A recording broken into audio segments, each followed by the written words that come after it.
प्रीति बिटिया जरा शक्कर देना। जी काकी। प्रीति अपने छोटे से कच्चे घर की रसोई में चीनी लेने जाती है तो सुधा भी उसके पीछे पीछे रसोई तक पहुंच जाती है। अरे वाह प्रीति बिटिया, तूने तो रसोई को कितने अच्छे से सजा रखा है। कुछ भी कहो लेकिन तेरे हाथों में कमाल की सफाई है। इस छोटी सी रसोई को भी तूने खूब साफ सुथरा रखा हुआ है। रखूं भी क्यों ना काकी, आखिर रसोई घर तो मां अन्नपूर्णा का वास होता है और उसे तो साफ रखना ही चाहिए। ये तो तूने बिल्कुल सही कहा बिटिया। सुधा चीनी लेकर चली जाती है। रामनगर में रहने वाली प्रीति एक गरीब घर की लेकिन बड़ी ही गुणी लड़की थी, जिसके परिवार में उसके माता पिता और एक छोटा भाई था। प्रीति की अब शादी की उम्र हो चली थी। एक रोज, क्या बात है उमा, बड़ी परेशान लग रही है। क्या बताऊं सुधा, अपनी प्रीति अब ब्याह लायक हो गई है। उसके लिए लड़के देख रही हूँ लेकिन कोई अच्छा रिश्ता मिल ही नहीं रहा। कोई लड़का मजदूर है तो कोई लड़का ठीक ठाक कमाता है, लेकिन वो शराबी, ऊपर से अपनी बेटी है भी मांगलिक, तो रिश्ते भी जल्दी नहीं मिलते। अब घर में जवान बेटी हो ना तो माँ को बड़ी ही चिंता होती है। तू फिक्र मत कर, मेरी नजर में एक अच्छे घर का रिश्ता है। सुना है लड़का मांगलिक है और उसकी कुंडली कहीं नहीं मिल रही। तू कहे तो मैं बात आगे बढ़ाऊं। अरे नेकी और पूछ पूछ। अब सुधा शादी की बात आगे बढ़ाती है और देखने दिखाने की रस्में होती हैं। उन दोनों की कुंडली मेल खा जाती है और दोनों की शादी पक्की हो जाती है। कुछ दिनों बाद प्रीति ब्याह कर अपने उस बड़े से ससुराल आ जाती है। फिर शादी की अगली सुबह जब वो अपनी पहली रसोई के लिए अपने बड़े से ससुराल के रसोई घर में जाती है तो वहां का नजारा देखकर हैरानी रह जाती है। हर सामान यहाँ से वहां फैला हुआ था।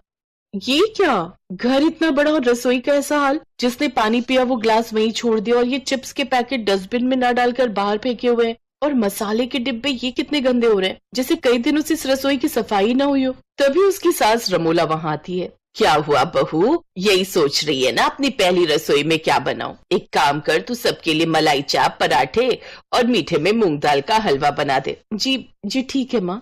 ऑर्डर देकर सास रसोई से चली जाती है। सबसे पहले वो सारी रसोई को अच्छे से साफ कर लेती है। फिर प्रीति जल्दी से सबके लिए खाना बनाने की तैयारी में लग जाती है। कुछ देर बाद वो सबको खाना परोसती है। वाह भाभी, आपके हाथों में तो कमाल का स्वाद है। कितना स्वादिष्ट खाना बनाया आपने। लेकिन मुझे तो खाने के साथ नाश्ते में कॉफी भी चाहिए होती है। आप बना दो। जी ननद जी, मैं अभी बना कर लाती हूँ। नहीं नहीं प्रीति, पहले तुम जल्दी से मेरी शर्ट प्रेस कर दो। शादी के चक्कर में 3 दिन से काम पर नहीं जा पाया। बेटी तू ही जाकर रसोई में कॉफी बना ले और हाँ, मेरे लिए भी एक कप बना देना।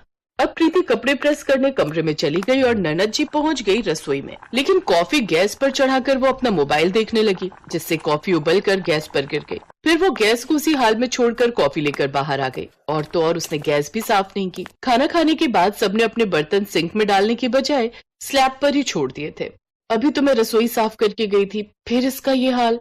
प्रीति फिर से पूरी रसोई की सफाई करने में लग जाती है। धीरे धीरे उसे अपने ससुराल वालों की इस आदत का पता लग गया। कभी उसकी सास या ननद सब्जी काटती तो पूरी रसोई में सब्जी का कूड़ा फैला देती, तो कभी ननद अपने लिए मैगी बनाती तो उसका पैकेट, गंदे बर्तन सब ऐसे ही छोड़ देती, जिससे सुबह उठते ही प्रीति को फिर से सारी रसोई साफ करनी पड़ती। एक रोज, अंजलि, मैं रोज रसोई की सफाई करती हूँ लेकिन तुम रोज उसे गंदा कर देती हो। पानी की बोतल पर गंदे हाथ लगा देती हो। रसोई में खाना बनाते वक्त प्लेटफॉर्म भी साफ नहीं करती और बिस्किट, नमकीन के रैपर्स डस्टबिन में डालने की बजाय बाहर ही फेंक देती हो। ये अच्छी आदत नहीं है अंजलि। कल को पराए घर जाओगी और रसोई को ऐसा रखोगी तो ससुराल वाले बहुत गुस्सा करेंगे।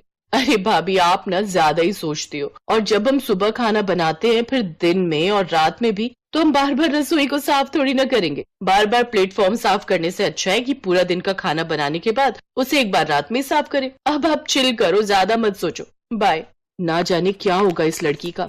अपने आलसपन और इन हरकतों की एक दिन इसे बड़ी कीमत चुकानी पड़ेगी। कुछ दिनों के बाद ननद यानी अंजलि को देखने लड़के वाले आते हैं। अंजलि और प्रीति मिलकर अच्छे से खाने की तैयारी कर लेती है, लेकिन साथ ही साथ ननद पूरी रसोई भी फैला देती है। अरे बाप रे, ये ननद जी को रसोई में घुसाना मतलब रसोई का बुरा हाल करवाना। पूरी रसोई का नाश कर दिया। ननद जी, अब तो सुधर जाइए, अब तो आपकी शादी होने वाली है। कम से कम अब तो रसोई की साफ सफाई का ध्यान रखिए।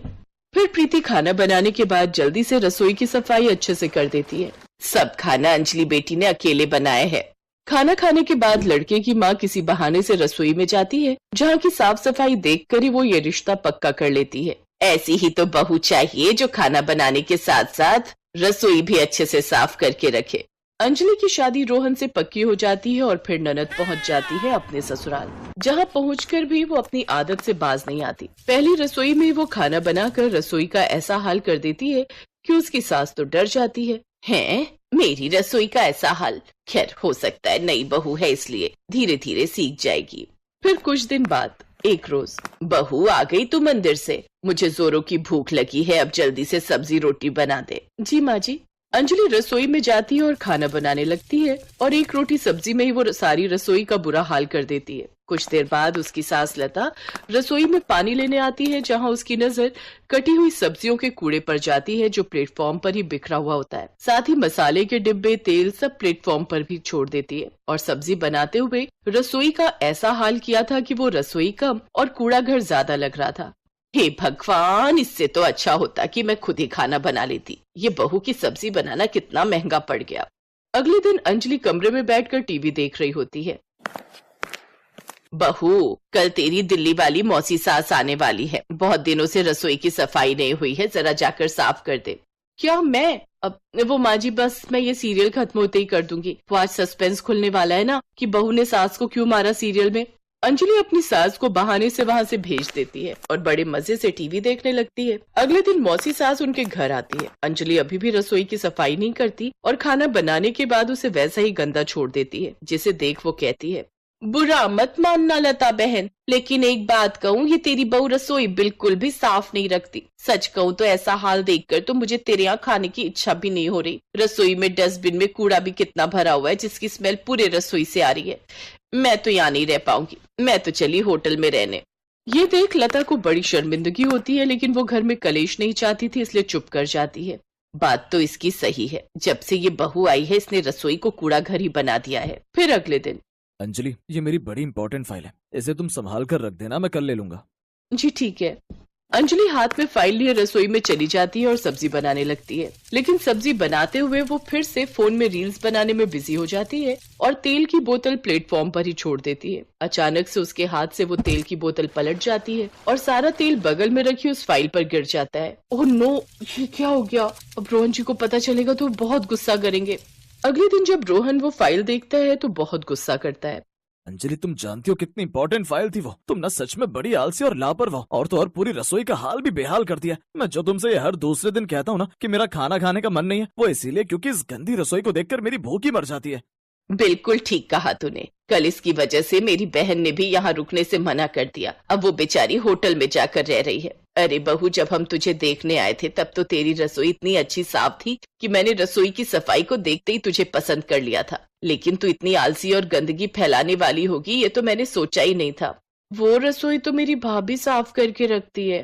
सत्यानाश, चली जा अब तू हमारे घर से, और तब वापस आना जब रसोई को मैनेज करना सीख ले। रोहन उसे उसके मायके छोड़ आता है और अब अंजलि के ससुराल वाले ना तो उसे फोन करते हैं और ना ही लेने आते हैं। अब अंजलि को अपनी गलती का एहसास होता है और अब वो अगले कुछ ही दिनों में अपनी भाभी से रसोई को अच्छे से मैनेज करना सीख जाती है और वापस अपने ससुराल वालों के पास जाकर उनसे माफी मांगती है। अब वो भी उसे अपना लेते हैं। इधर प्रीति के ससुराल वालों की अक्ल भी ठिकाने आ जाती है और वो सब भी अब रसोई को अच्छे से साफ रखते हैं।